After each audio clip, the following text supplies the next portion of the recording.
podcast where we talk to smart people, but not necessarily done by smart people. That is an awesome question. This one goes down probably on one of my top 5. Hey, I like nutrition. I like to eat food. This is the coolest thing ever. We're going to do this forever. I wish I paid more attention in that class. You know, I'm going to be honest, I don't understand that. As a man, I don't get it. Welcome to smartpeoplepodcast.com. Hello and welcome to Smart People Podcast, conversations that satisfy your curious mind. Chris Stemp here, and thank you as always for joining us. Who do we have in store for you today? Well, today we are speaking with New York Times bestselling author Paul Tough. Paul's bestselling book, How Children Succeed, first introduced readers to the research that shows that character strengths like grit, perseverance, self-control, and optimism play a critical and often overlooked role in children's success. But after that book came out, Tough spent months on the road speaking to teachers and community groups, and after each talk, he'd often get the same question, which is, okay, I get this, but what do we do about it? Well, Paul decided it's time for a follow-up book, an action-oriented book. So instead of just knowing how children succeed, we can actually help children succeed. And that just so happens to be the name of his brand new book, Helping Children Succeed, What Works and Why. So look, if you've been listening to this show with any consistency, you know at this point I have a 15-month-old son. He's like 14 and a half months, but I'm not going to split hairs here. But so, of course, I was excited to talk to Paul, but I know many of you out there, young kids, maybe older kids, maybe your grandparents, and you want to be the know-it-all. Look, there's something in here for everyone. So what do we talk about? Well, in this episode, we're talking about what children need in order to thrive, but also what kind of practices and policies in the home and at school will provide them with the best possible chance at success. Fascinating subject, great work. I'm so happy we could have Paul on and share that with you all. As I mentioned, so Paul is an author, previous best-selling book, was translated into 27 languages, and spent more than a year on the New York Times bestseller list. His first book was Whatever It Takes, Geoffrey Canada's Quest to Change Harlem and America, and that was published in 2008. He's a writer at the New York Times Magazine, where he's written extensively about education, parenting, poverty, and politics. His writing has also appeared in The New Yorker, Atlantic, GQ, and Esquire. Previously, Paul was a reporter and producer for the public radio program This American Life, which some of you may have heard of. All right, going to turn it over here to Paul in a minute. A few things I wanted to let you know. We will not have an episode on July 4th due to the holiday, so make sure you go ahead and download any of those back catalogs that you wanted to listen to for your July 4th trip.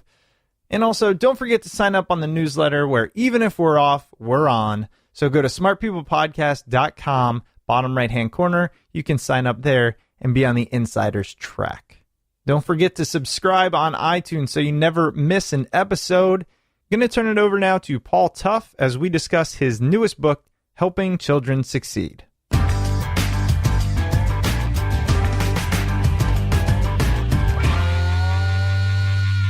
So I'm assuming, and I don't know if it's fair to assume here, but is the reason you went down this whole path of writing about children and children succeeding due to your own growing family, or was there some other impetus behind that? I think it's related, but no, I don't think that was the original impetus because, I really started writing about children and education more than a decade ago, and my oldest child is just about to turn 7. So it all started for me with a book that I wrote, which came out of an article that I wrote back in 2004 about the Harlem Children's Zone and Geoffrey Canada, the man who ran it. And that kind of led to my second book, which led to my third book.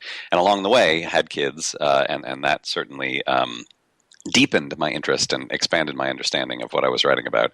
But it started as a more purely journalistic project. So, okay, I got you. So you took on that first project, and then kind of from there, you said, wait, there's some traction, I'm enjoying this, and then went on to the How Children Succeed book. Is that right? Exactly. And so when I started How Children Succeed, it was almost exactly the time when my first son, Ellington, was born.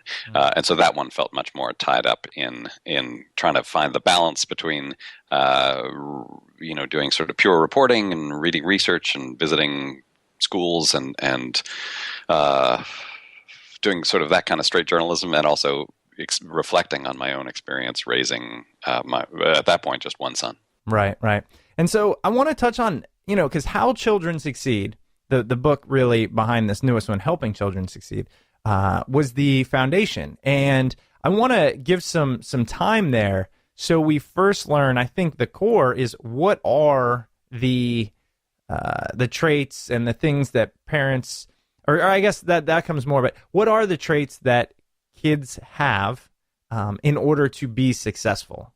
So my previous book, How Children Succeed, drew on this emerging body of research coming out of economics and neuroscience and psychology, as well as education, that showed that the kind of cognitive skills, that narrow band of cognitive skills that get measured on standardized tests, those skills on their own, and the tests, the numbers that they were reflected in those tests, they didn't capture all of what was important in children's success. Both there were kids who were succeeding without necessarily having high test scores, and there were kids who had high test scores who weren't succeeding.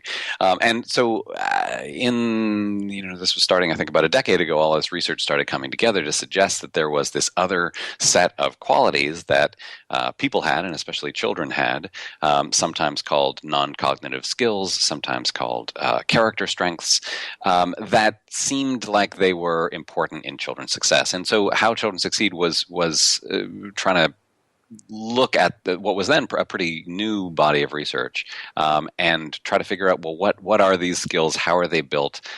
Where do they come from? And so the kind of qualities that these researchers were talking about included things like grit and curiosity, perseverance, conscientiousness, self-control, optimism. So as we talk about things like resilience and grit and perseverance, how much of it is nature versus nurture? I've always wondered that, especially having a son of my own. I spend so much time thinking, like, how can I do it all right? And I just see already his personality is going to come through regardless of what I do in some circumstances. Sure. Yeah. I mean, some of it is definitely nature. There's a genetic component to everything about who we are. But I emphasize in both of these books, in both How Children Succeed and Helping Children Succeed, the nurture side. I don't think anyone knows what the exact division is between nature and nurture, and I think it's different for different kids in different environments. But I think the important message for parents, and then more broadly for policymakers, is that the environment that kids grow up in has a huge effect on their development, and particularly the development of these so-called non-cognitive skills.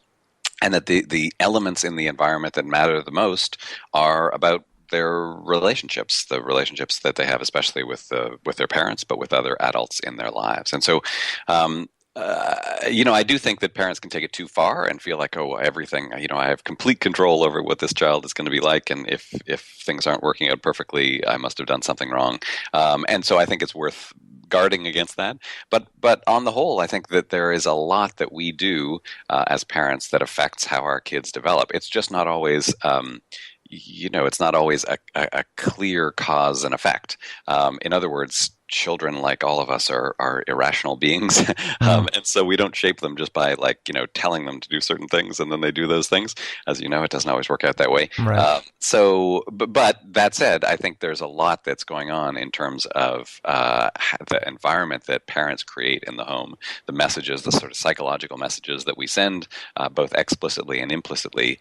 What the research suggests is that does a lot to shape how kids develop, especially in this character dimension. So how does it differ when you were talking about How Children Succeed versus Helping Them Succeed? So, so these two books are, as you said, they're definitely related, but they are they're separate as well. So How Children Succeed was, but one of the ways they're different is just in the way that I wrote them. So How Children Succeed is more of a work of narrative nonfiction, meaning that I took a lot of characters, some children, some educators, a pediatrician, mentors, and different families, and wrote about their stories as ways to illuminate this research.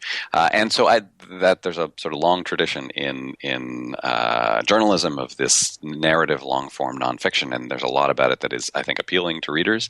But it is also, if you are an educator or a parent or a mentor, and you're actually looking for answers to the question of, like, what do I do in the classroom? How do I help these young people who I'm responsible for to succeed?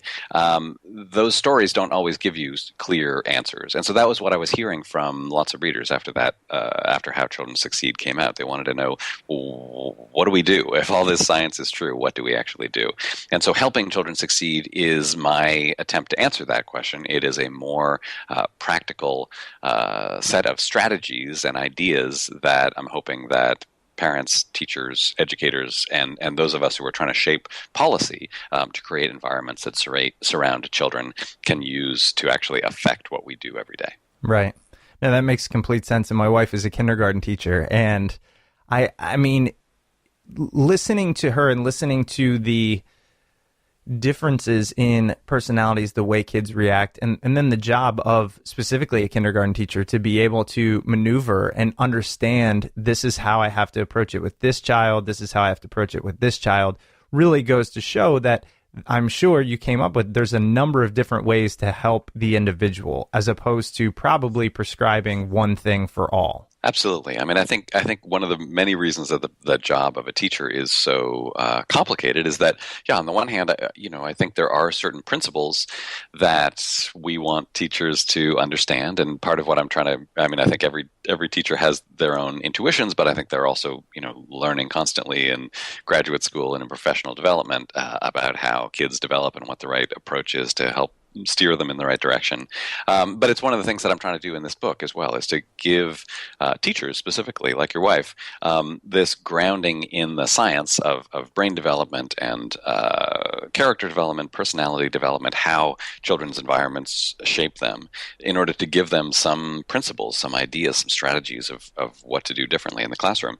But that said, I think you're absolutely right that while these principles, I hope anyway, are helpful, there's also inevitably a lot of improvisation involved when you're a teacher. No rule sort of works perfectly for every kid.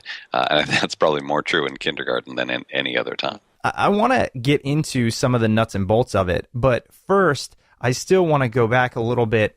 Let's talk about the research in how they succeed. Was that things like the marshmallow study that I've heard about, where they put kids in a room with basically marshmallows and told them not to eat them? Is that kind of the research you were looking at? Yeah, that was one of the things that I wrote about in How Children Succeed.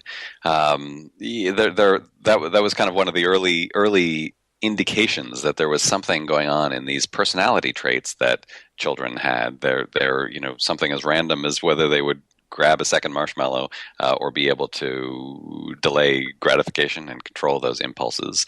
The researchers were discovering that those small personality traits and habits in childhood corresponded with different sorts of outcomes in later childhood and in adulthood. So the marshmallow test was sort of the most vivid one because of anything involving marshmallows is vivid. Mm-hmm. But there was a bigger study done by some researchers in New Zealand that tracked children, a whole cohort of children from birth all the way into adulthood, and it in a much more sort of reliable scientific way showed that how kids were rated in childhood and I think in early elementary school on things like their conscientiousness corresponded with all sorts of outcomes in early adulthood, like how much they were earning, whether they were employed, whether they had run into money trouble, whether they had had trouble with the law, whether they had gotten married and stayed married.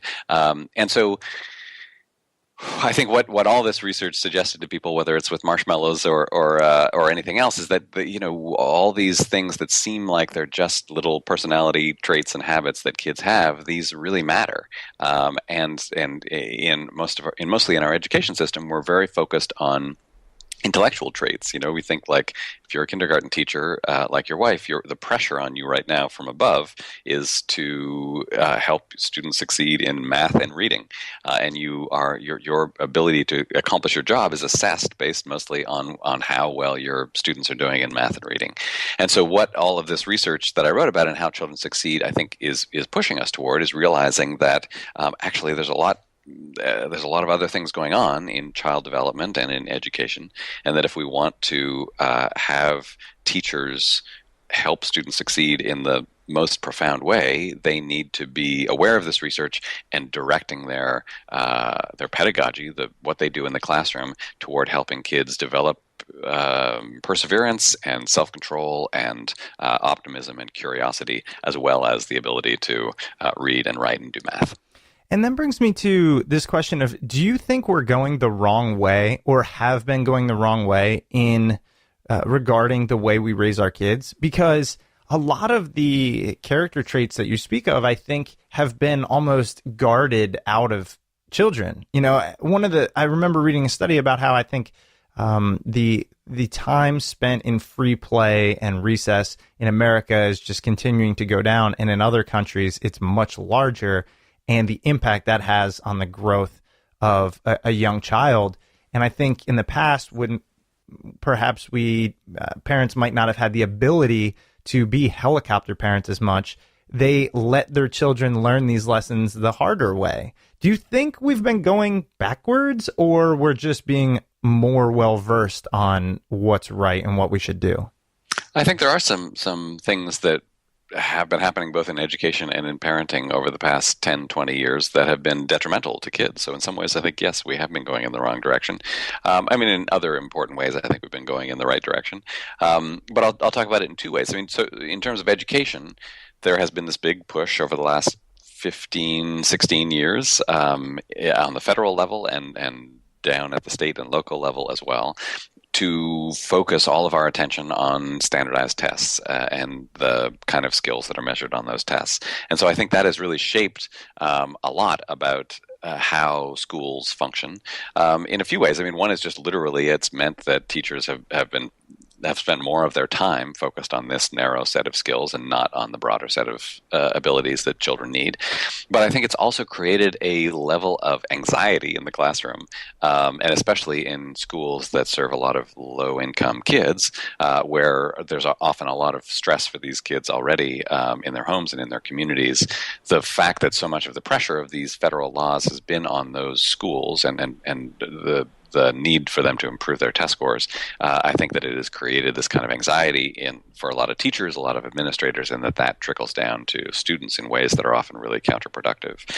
At the same time, I think in the home there has been this new sense, especially among more affluent parents, this new sense of sort of competitive anxiety, this real pressure for kids to succeed in what I consider to be a pretty narrow way, that there's more anxiety about test scores, about accomplishments, about college admissions, and again, I think that puts a lot of pressure on students, and so there's a lot of data out there about how children are more stressed out. They do have less freedom, less autonomy, less free time, less unstructured time, less time for play, and that all, the science is pretty clear that can be really detrimental to them. And then at the same time, they have this pressure on them that kids in the past I don't think felt as acutely to sort of fulfill their parents' destiny and their family's destiny by how well they do in school. And what I think common sense tells us, but also the research tells us, is that can be really detrimental to children's development when they feel a lot of external pressure. It stresses them out, first of all, but it also takes away from their own intrinsic motivation.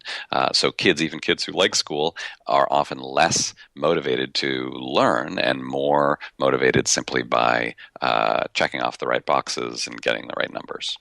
All right, so let's take that child who was more motivated to get the right numbers. And let's just say for conversation, purposes, that child was me. Okay. Like, here's the thing. Okay, I was being facetious, obviously, to everyone, but school was always really easy for me, but it was because I knew how to do what was asked, either what was obviously asked or what was implied. And then I really feel like I never explored my own curiosity until well after school, when I realized, like, wow, nobody's telling me what to learn. What do I find interesting? How do we get that out of not just the school system, but our own mentality as parents or mentors or leaders? How do we influence them to think more for themselves or do it for their own purposes? I mean, I think it's a big shift for a lot of parents and a lot of educators, and then for a lot of kids as well. The good news, I think, is that children are natural learners. They're curious. They persevere. When there's something that they're interested in, I see this in my 16-month-old, but I certainly also see it in my almost 7-year-old. When there's something that they're interested in, whether it's Fisher Price basketball or Minecraft or anything in between, they will get incredibly engaged in it and push themselves as learners in all sorts of amazing to watch ways. And unfortunately, I think there's a lot of what we do as parents and as teachers that takes them away from that. We don't give them as much freedom and room and sort of respect for their curiosity as would be ideal. And there's a lot about how we push kids when we push them using kind of behaviorist techniques with incentives and disincentives, when we help them equate learning with the result of learning, a number or a reward or a sticker of some kind, rather than just the experience of learning. That is, that really takes them away from what I think kids naturally have, which is just like learning is actually fun. And I think there aren't a lot of kids in your average school who would say that. But I think every child, when they're your kid's age or my kid's age, they know that learning is fun. That's all they do every day is try and learn new things. So on the one hand, I think that the good news is that we can help kids by just doing a little bit less. But I think that actually is a real challenge, I think, for a lot of parents. Just giving kids the sort of space and opportunity and resources to learn and to explore their curiosity, that's a big shift, I think, for a lot of parents. For some reason, I just had this idea. I don't know what. It was like a visual. I tend to think of visuals of, you can either think of it as your child is the train and you're putting them on a track, right? So it just can follow this track, and you tell me what you think, or it's like a bowling lane and you can just be the bumpers. So they're going to kind of go back and forth, but eventually they'll get there and knock down some pins. Yeah. I don't know why that just occurred to me. I like it. I mean, the only way that I would sort of expand your metaphor a little bit, I like your bowling metaphor, is that, that I think that sometimes you don't even want to have the bumpers there, like sometimes you want your kids to roll a gutter ball.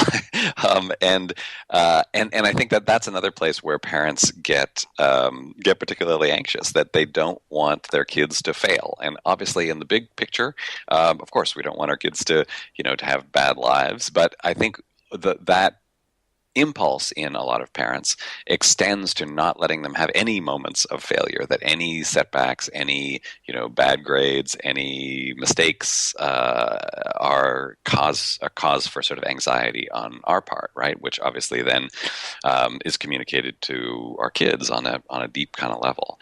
And in fact, what the research suggests, especially that I wrote about in How Children Succeed, is that those moments of failure, of setbacks, of struggling and then overcoming that struggle, those are incredibly important moments in the development of these character strengths like grit and self-control and conscientiousness. That having those moments, being allowed to have those moments of failure and learning from them is the most important way that we learn. And I think there is a lot in the way that we organize our schools, and that I think a lot of families are functioning as well, that pushes kids away from feeling that they can fail and that they can learn from their failures when they do fail. This week's episode is brought to you by The Great Courses. Like so many of you, our love of learning didn't stop when we finished school. That's why we're excited about the new Great Courses Plus video learning service.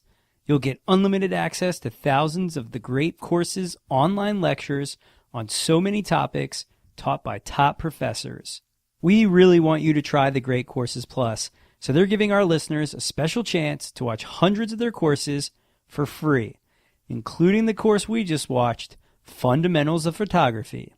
Fundamentals of Photography, taught by professional photographer and National Geographic fellow Joel Satori, gives you tools and techniques to take better pictures. This course has exactly what you're looking for. If you're looking for advice on lighting, framing, perspectives, it's all here. Check it out today, Fundamentals of Photography. At Smart People Podcast, we're big fans of the Great Courses Plus, and we want you to try it too. As a Smart People Podcast listener, when you sign up, you'll immediately get 1 month free to start any lectures you want. Here's how you do it. Start your free trial today by going to thegreatcoursesplus.com/smartpeople. That's thegreatcoursesplus.com/smartpeople. And now back to the episode. Yeah, I just saw this video on Facebook. It was it was D'Angelo Williams, NFL football player, and he was talking about how his daughter was doing these races, and her first race she got like 5th place or something, and she came back and said, "Hey, Dad, I got this participation trophy," and he said, "Go give it back," and she was like, "Why?" And he was like, "'Cause you didn't earn it," and then she won like the next 3 races. And, look, who knows? It's just a story behind it all. But I think there's a lot of truth behind, look, you got to earn it. And if you think you just get it handed to you, that's what's gotten us into a lot of trouble. But I feel like that's not something that most people at this stage, I feel like we get that. You know what I mean? Like, have you found that mentality of let them fail is becoming more mainstream now? I think saying that has become, and I think the participation trophies. It's like I feel like so many people have like made a case against participation trophies. I can't believe anyone gives them out anymore. Right. But I feel like in reality, what often happens in families, especially better off families, is that the moments of like finding opportunities for challenge and struggle, that they happen in subtler ways. That I think it has a lot to do with how we organize our kids' time. Like the activities that we choose for them versus how much we let them choose their own moments. Like when we're talking about moments of failure, it doesn't have to be in sort of an organized environment, like losing a little league game or something like that. I think then certainly I think that's important, and I think the way that we organize our kids' sports is really important, and the messages that we send them matter a lot. But I think it's also important to remember that like those moments of struggle and challenge and failure come doing homework at night, and setting the table, and playing with your little brother, and all of these kind of moments. How we talk to kids about whether it's okay to struggle and whether it's okay to have setbacks, I think that really matters, and how we talk to kids about the process of getting better at things, I think matters as well. I think there's a lot in how it almost sort of goes without saying, right? Like in sports or in anything else, a lot of how childhood works, I think, is that we try to find what our kids are good at and push them in that direction, right? In some ways, of course, that's just what you do. But there's something about that I think takes away from the experience of like, it's kind of good to be the worst kid on your basketball team, and because you really love basketball, and instead of like, let's switch you to a sport that you're better at, even if you're not particularly excited about it, let's have that experience of like being the kid who struggles and has to work harder than everybody else. And I think especially in well-off families, being that person who is the person who is doing something that they're not that good at and that they're struggling through, is seen as sort of shameful. And I think that message gets sent to kids in dozens of different ways all the time. And when we can reverse that and say, like, actually it's the kid who's struggling and trying to push themselves through difficulties, that child is succeeding more than anyone else, I think that message gets really deep for kids, and it gives them permission to struggle, whether it's with a sport or a more intellectual activity, or just a interest. That reminds me of, so in helping children succeed, there's a pretty big focus on poor families, poor kids. Yes. And as you kind of were just mentioning, some differences with people or kids who grew up with money, right? With privilege. Why start with those that might not have a certain amount of material goods or even their basic needs met? And then is it fair to translate some of that learning to those in different situations, perhaps the more affluent? So in How Children Succeed, the book that came out a couple years ago, I talked about a broader range of kids. So there was a lot of reporting that happened in high poverty neighborhoods, but I also did a lot of reporting in independent schools and wrote about this, what I find to be pretty interesting research about affluence and how affluence tends to stress kids out almost as much as poverty does. But in Helping Children Succeed, I wanted to take on this very specific question of what it is in the lives of kids who are growing up with adversity, especially kids in poverty, how that adversity affects their development, and then what kind of interventions can help those kids succeed. And so in some ways I was narrowing my focus, but I think for a very specific reason, which is that I do think that the challenges that well-off kids face are important, and it's certainly important for parents to think about and for the educators who are educating those kids to think about it. But as a policy question, I feel like it's not a huge concern. Like I feel like individual families can think that through, and can read books like mine and change their practices and can really help their kids kind of on their own. But I think that kids who are growing up in poverty and other forms of adversity, they need more help. I mean, that's a big part of what public policy is and does and should do, is helps create systems of opportunity, resources that provide opportunity to children who are growing up without enough resources. And so that's why I set out to write this new book, to try to answer that question of what do we do, what can we do to help those kids succeed. And do you think that there's a pretty good translation into those versus kind of the general population? Yes and no. I mean, I think a lot of the research that I draw on in Helping Children Succeed is research in neurobiology and how the brain develops, especially in early childhood, and how growing up in stressful environments, especially intensely stressful environments, what doctors sometimes call toxic stress, how that has a really detrimental effect on children's development. And there's data that shows that when kids are in poverty, especially in high poverty neighborhoods, they're more likely to be in really stressful environments for all kinds of obvious reasons. I think life when you don't have a lot of money just is more stressful, and that stress often gets passed on to kids. But it's not it's not by any means a perfect correlation. There are a lot of kids who are growing up in poverty who actually have very stable, secure, calm home environments, and that helps them succeed and develop well. And then there are kids who are growing up in affluence who actually have extremely stressful, unstable, chaotic environments at home because their parents are mostly absent or are struggling with one issue or another. And in that case, money doesn't help very much. Being in that kind of stressful, chaotic environment is bad for kids, no matter how many other resources are around. So I do think that there's a lot about what parents do, both positively and negatively, to affect their children's development, especially as connects to this issue of stress, that is relevant for any parent to know. And it's certainly the research about what parents do in early childhood has affected me a lot as I've been trying to help raise my younger son over the last year and a half. But I do think that there, as a policy issue, this is something that is more specifically important for us to think about in terms of kids who are growing up in low-income homes. Well, if there's one thing I know about our listeners and the show, we love learning about the brain. And I know you said you focus a lot on brain development.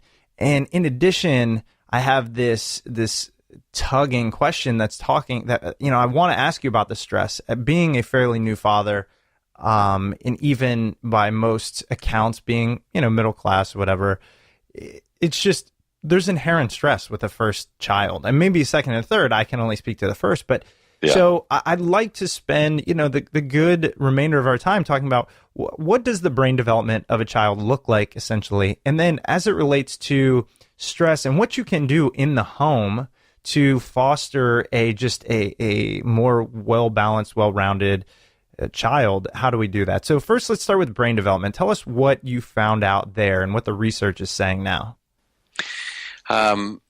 So I think all these things are connected. The brain develops best when in early childhood a child is in an environment of relationships that has a couple of elements.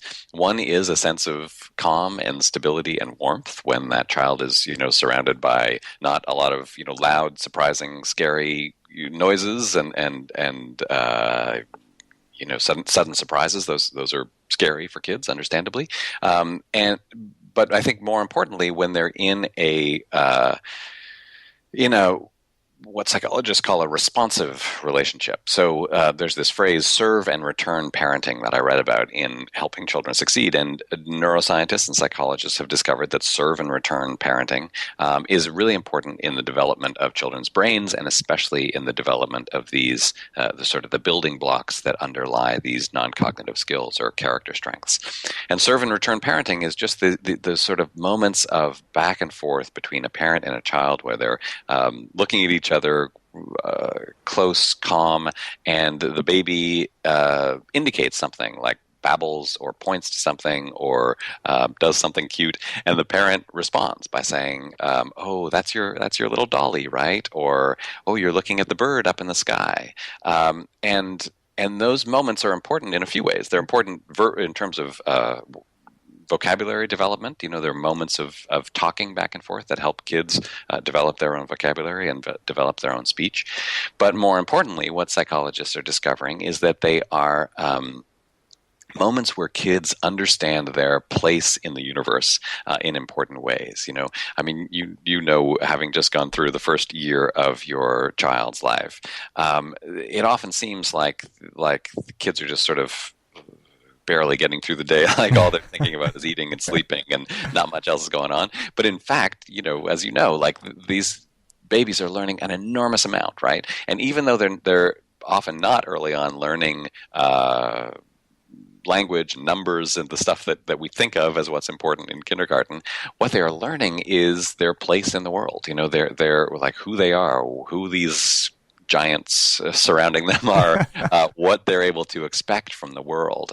And those little cues that mostly come through this sort of serve and return parenting give them these important messages. And when kids are in warm, responsive, calm, serve and return environments, they get the message that life is going to be okay.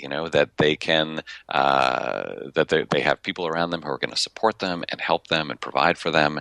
That it's good to be curious about things. That if you open a box, something fun is going to be inside usually. And those are really like psychological messages. It seems kind of crazy to talk about the psychology of a 6-month-old, but absolutely our psychology is being built in those moments. And so there's this phenomenon that psychologists talk about called secure attachment.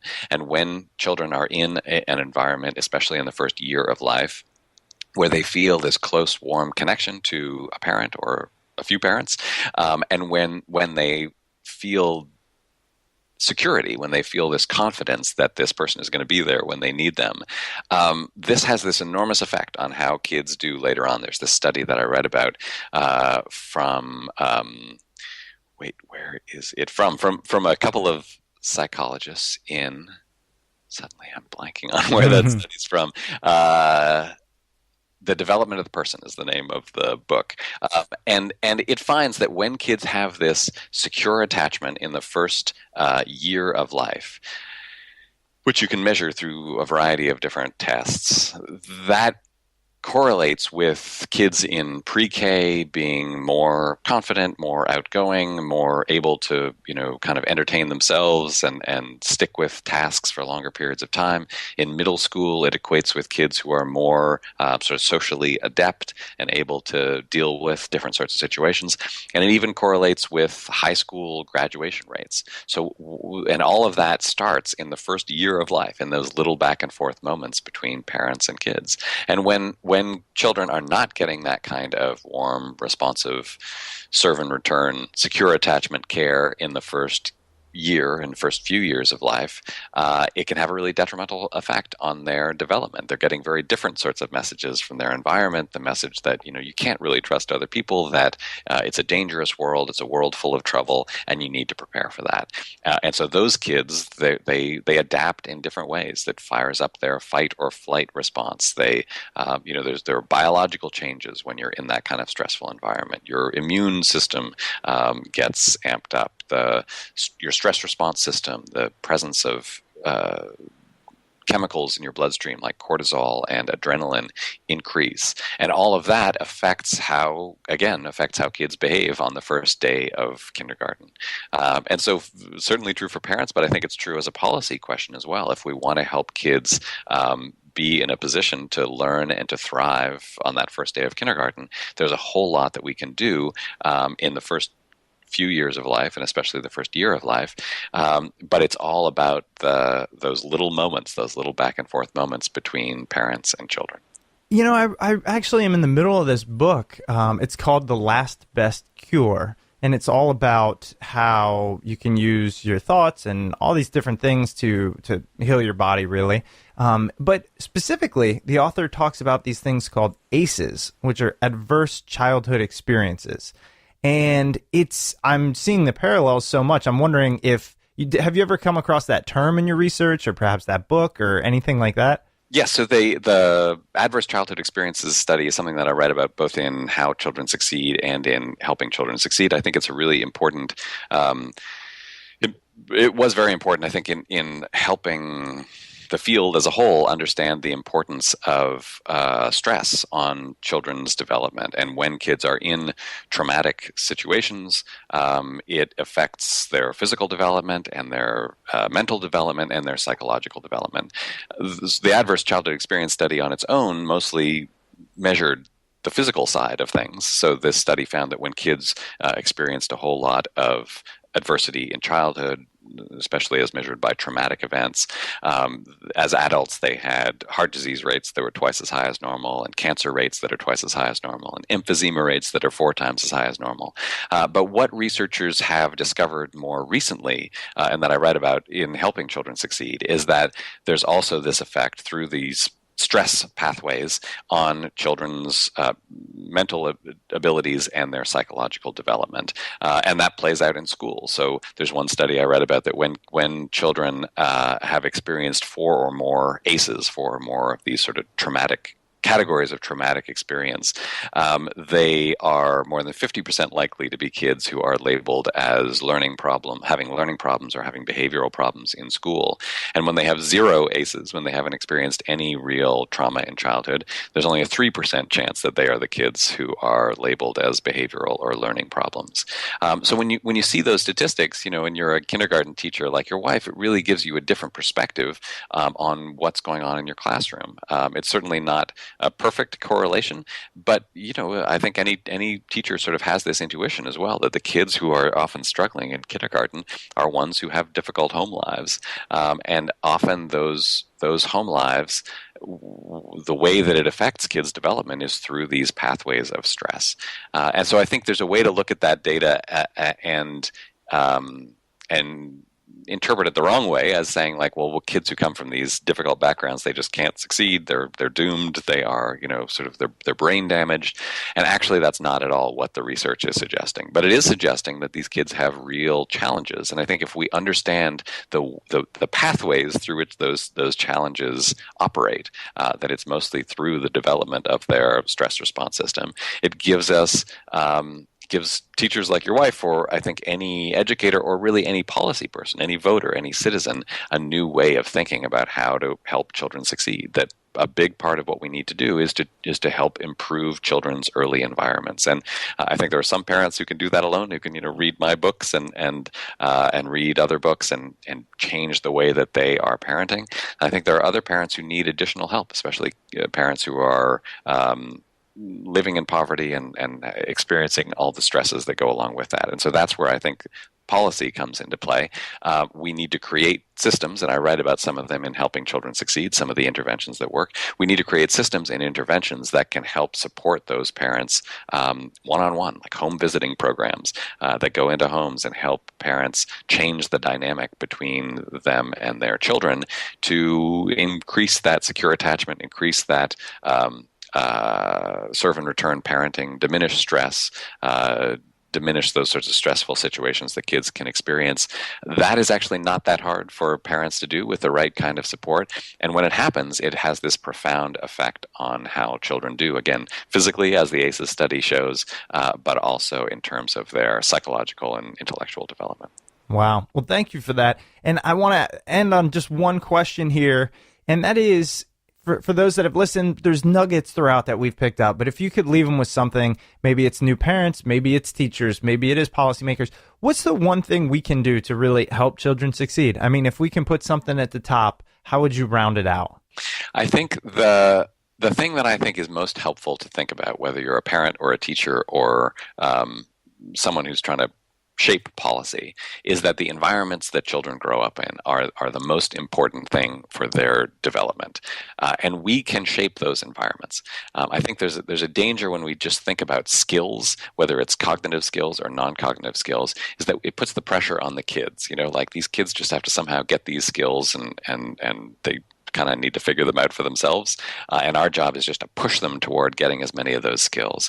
But what this research that I write about in Helping Children Succeed suggests is that really our role as the adults who are surrounding kids, again, as teachers, parents, or policymakers, is to create environments where those kids will thrive. And the environments that work are environments where kids do feel a sense of relatedness and belonging, where they're not stressed out, where they're getting the right kind of stress, but not toxic levels of stress, and when they're experiencing real challenges, again, both in school and in the home. So the way that we challenge our kids and the way that we talk to them about what those challenges mean, those moments might seem really small in the home or in the school, but what the research suggests is that those are these profound moments, sometimes transformative moments for children, where they reevaluate and rethink who they are and what their job is as a kid and as a student.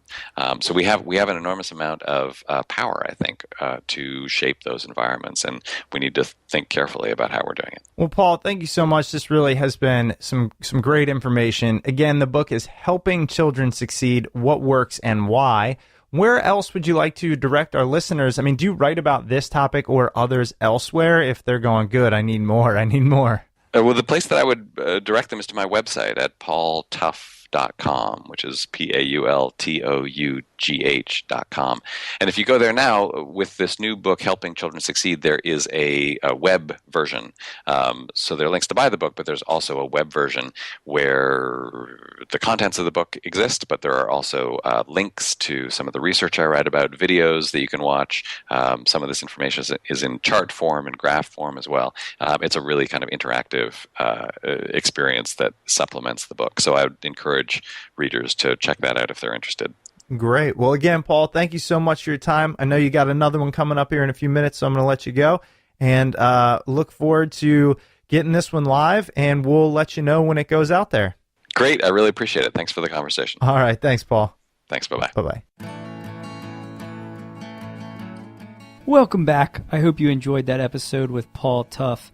Paul's book, Helping Children Succeed: What Works and Why, can be found on Amazon and at your local bookstore. And if you do decide to purchase through Amazon, please do not forget to use the Smart People Podcast Amazon link located at smartpeoplepodcast.com/Amazon. When you do your shopping through smartpeoplepodcast.com/Amazon, it sends you over to Amazon as normal. You add the items to the cart, check out just as you normally would, and we get a nice little kickback from Amazon at no cost to you, and it truly is a huge help to the show. If you're looking for other free and easy ways to support the show, please head over to iTunes or Stitcher and leave a rating, review, and comment over there. I know we ask each and every week, but it is such a small thing that goes a long way for helping out the show. So if you could go ahead, leave a comment, rating, or review over at iTunes, we would be much appreciative of that. If you'd like to reach out to the show, please send us a message at smartpeoplepodcast@gmail.com or message us on Twitter at smartpeoplepod. If you haven't signed up for the newsletter yet, you can do so over at smartpeoplepodcast.com. We've always got great things coming out monthly in there. We'll let you know about any upcoming webinars, all kinds of good stuff. So head over to smartpeoplepodcast.com, sign up for the newsletter there. We've got some great interviews coming up, and we will see you all next week.